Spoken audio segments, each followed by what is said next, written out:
Deer hunt turns into a coyote hunt again. Last year I started to take Hunter to the established deer hunting spots, and I started to go out and look at some different areas. So I would drop him off, drive down to the next property, and sit and watch. Really, it was a scouting expedition. I'd come out here, I would sit somewhere. I want to see where the deer enter and leave the properties that we hunt. Hunter would go to the established spots, and I started to become a little bit more successful. Man, I started to take some really nice deer, take some coyotes and hogs, just going out and hunting a brand new area just to watch. So this year I wanted to bring Hunter along and do that a little bit. That way I could take him somewhere, he can just go check it out.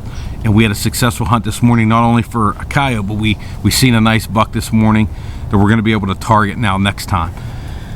Coming in, I've seen a buck right up the road 2 times now, and in the morning he heads down this way. He's beside a house, a couple houses, too close. There's some white oaks in a nice valley. They always feed in there, but it's tough to hunt. It's tough to get in there without spooking those deer. So we wanted to check out if this is where they were leaving the property. We came down to the next gate, parked, and we're sliding out along this wood line, and Hunter heard 2 doe. He heard something to our left kind of take off. There's 2 doe that came down here along our edge, and we were watching them. We kind of got out here to the end, and we're watching 3 doe cross, and they're going to leave the property. We're just establishing where do they leave the property in the mornings when they go onto the neighboring property.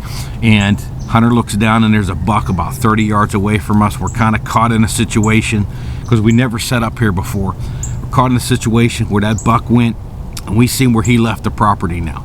Didn't get the buck, but we got information on him where he leaves the property. I guarantee in the evening at some point he comes onto the property in the same area, so we can come back here in the evening sometimes. Now we're picking and choosing where we're set up for different wins. Different wins we're going to set up at different spots, so that's what we sit here and talk about now in the morning. So it's fun to do that in mid-deer season sometimes. We're December, we're almost at the end of December, and we're picking new spots already. So it's kind of an exciting deer hunt this morning.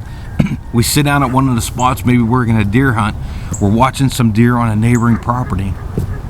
Turn around and look, and there's a coyote up on top of the hill coming down. Hunter flips around, gets around, hits that record button, comes down, and about 138-yard shot, he drops his second daytime coyote deer hunting this year. Ready?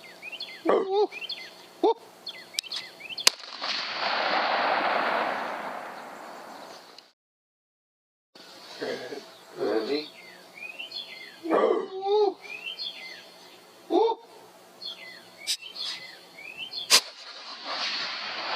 2 times we've been deer hunting, and Hunter's dropped coyotes. So we're having a successful season.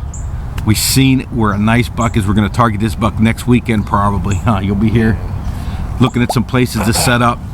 And this is the exciting part about it, is we're not just hunting that stand that we have. We have those great stands that we go hunt, and we like to hunt with those cameras.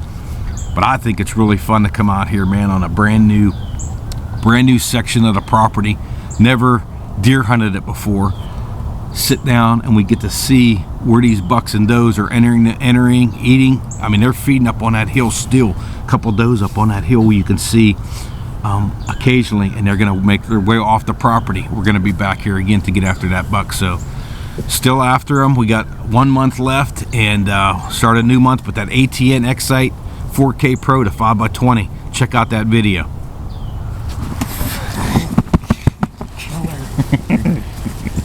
There's a killer.